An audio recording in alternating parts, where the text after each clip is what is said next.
Welcome to CEO Money TV. I'm Michael Yorba, your host. Thanks for joining us. All right, I've got Reginald Ringgold. He's a financial industry strategist and top fintech influencer. His company is Blockvest, Decentralized Exchange, blockvestico.io. Reggie, welcome to the show.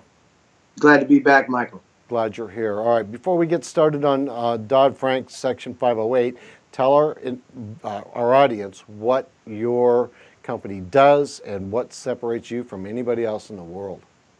Well, we are a decentralized exchange that houses blockchain-based assets. We also have an index fund that is currently live now that concentrates on the top 30 cryptocurrencies weighted and market capped. Now, our exchange, the thing that's going to separate us from a lot of these other exchanges is we're decentralized. A lot of these exchanges you see are centralized in nature, which can cause issues in terms of security as far as cost as well. We also are creating the first OTC derivatives. These are products such as the S&P, gold or oil, or even your traditional foreign exchange currency pairs that will be settled in cryptocurrency. So imagine, Michael, being able to go in and trade the S&P with your cryptocurrency. Yeah, that's going to be a huge improvement in regards to that once liquidity occurs, which I understand is moving in the right direction for you. Is that right?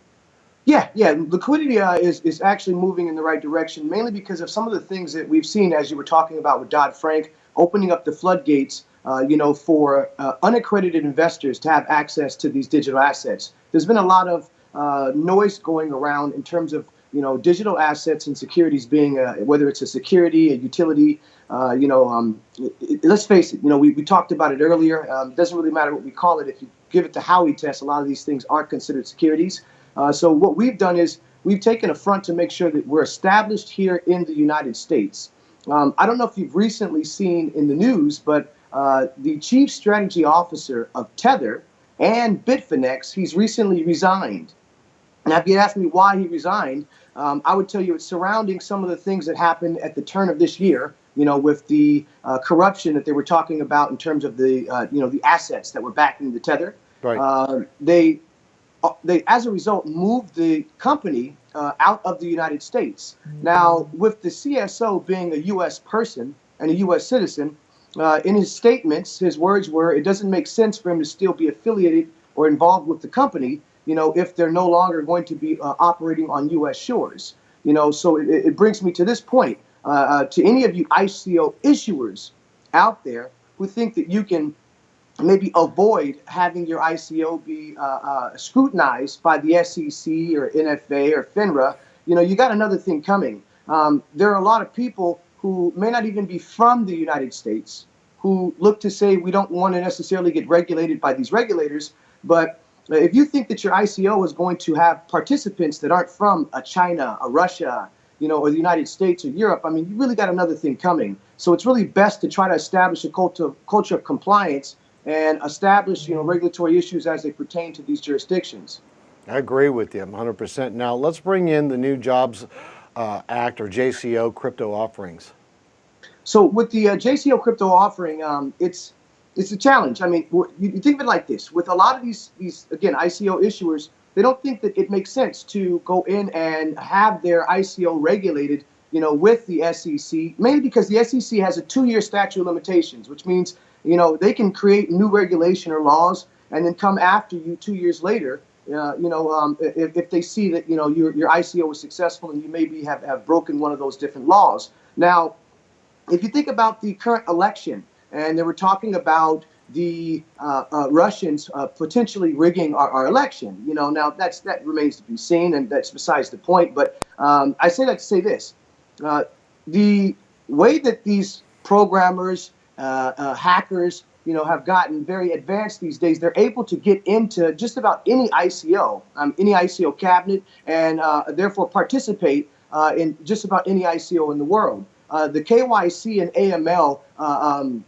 requirements that are put into the different ICO cabinets, they're not robust or equipped enough to be able to do all the different scrutinizing of every single investor coming in. You'd have to check them, one by one with the fine-tooth comb. So I say that to say this: if even one participant from your ICO is from the United States, or Russia, then you're now a part of that jurisdiction. You're now subject to that jurisdiction. So it's best to be, at least regulated, because it's going to help you in this environment where a lot of these ICO investors, they aren't receiving a return on their investment, and they're not really too sure. They're leery. You also add the fact that the prices of the cryptocurrency are dropping. You definitely are going to need to operate with the culture of compliance and put yourself forward instead of having, the hood on with, the Satoshi Nakamoto kind of a culture that really worked then but doesn't work now.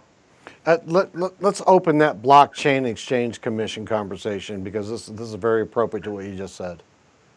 Well, Blockchain Exchange Commission, let me pull something up here. So Blockchain Exchange Commission is huge.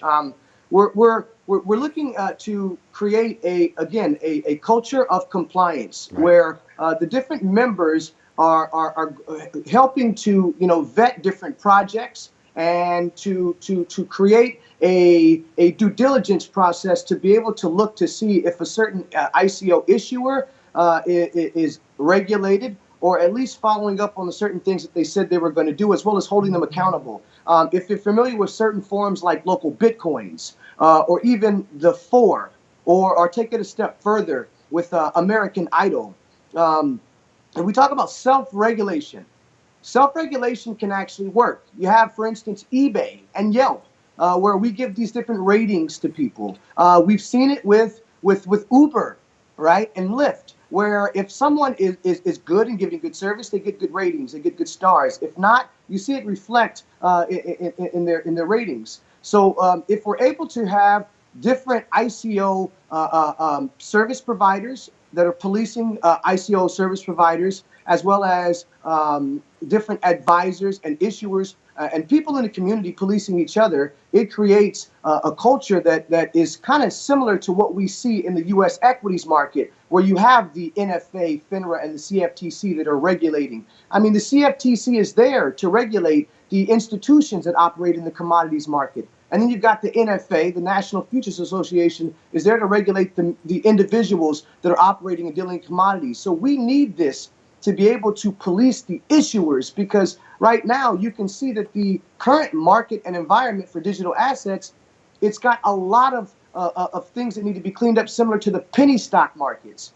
The OTCQB markets, they're a good way to raise capital, but let's face it, there's a lot of pump and dump schemes that are out there, and they've been out there. So with this new Dodd-Frank and the changes to Section 508, improving access to capital is just that. It improves access to capital. Now, unaccredited investors have access to investments that they didn't otherwise have access to. And we can thank Trump for that. So what we've done with Blockvest is we decided to forego our pre-ICO, which is pretty much what everybody does. And we're going to do a pre-IPO, pre-initial public offering, testing the waters phase. We were initially in a private sale, expression of interest, which is a whitelist. And in our whitelist, it was exclusive. We were only accepting institutional investors and VCs, as well as accredited investors. And we scrutinized them, Michael, with a fine-tooth comb, because we were aware of the 2-year statute of limitations that the SEC imposes. And we want to bring return to our investors, but we want to make sure that the regulators were very close with them and we're following their guidelines. So what we've been able to do now with our Reg A approval and the JCO offering that we're doing is we're going in and we're offering it now to the world.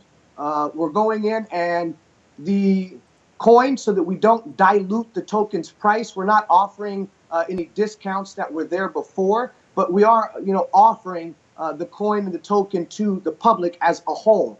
And we believe it's going to be very successful, because the requirements to list on a New York Stock Exchange or a NASDAQ are $30 million in market cap. If you can meet $30 million in market cap, we've already got certain members on our team, such as Jack J. Ben Simon, which is our Chief Compliance Officer. He's got all of the qualifications to be an OTC sponsor. And our investment bank, the Blockchain Investment Group, is going to underwrite the offering. And once we reach a $30 million market cap, which should be no problem with the launch of our ICO, we see next year, once the other half of the allocation of the total tokens that are to be allocated from the Blockvest Decentralized exchange are freed from the smart contract, which they're currently being held in. We'll take 10 million of those tokens, lock them up, and then create a additional offering under a subsidiary where we take Blockchain Investment Group and we go public on a New York Stock Exchange or a NASDAQ. And this will create a lot of liquidity, Michael, for this market, because traditional investors will see the bridge and the ease going from, fiat, traditional securities and shares to tokens. There'll be different, securities, of course. The token will have a different price. There will be different reflective of what the price will be in the equities market, but it will allow a lot more liquidity to come in because the money we get from our securities offering will be used to buy more blockchain-based assets. Got it. Brilliant. All right, let's close with this. If there's anybody that you have that goes through your exchanges, all the ICOs that you're going to be doing, please go ahead and send them over here. I'd love to hear them because I know they've gone through you've gone through them with a fine-tooth comb and done every bit of due diligence you could possibly do to make sure that they're the right people to be on your exchange. Correct. I mean, we're doing one thing and just make sure that they're regulated, at least regulated in their jurisdiction. You're going to be one of our premier marketing partners. And, the biggest thing is a lot of these coins, they don't even get listed on exchanges, mainly because they've been using the SAFT token offering.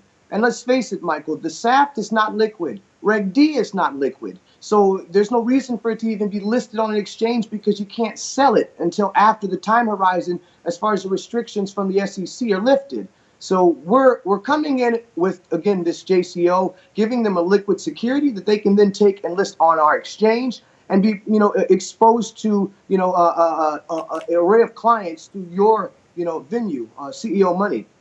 Got it. Great. Thank you, Reggie. We'll talk to you soon. It's been a pleasure, Michael. Mine too. You've been listening to CEO and watching CEO Money TV. Thanks for joining us. We'll be back with you with another unicorn right after these messages.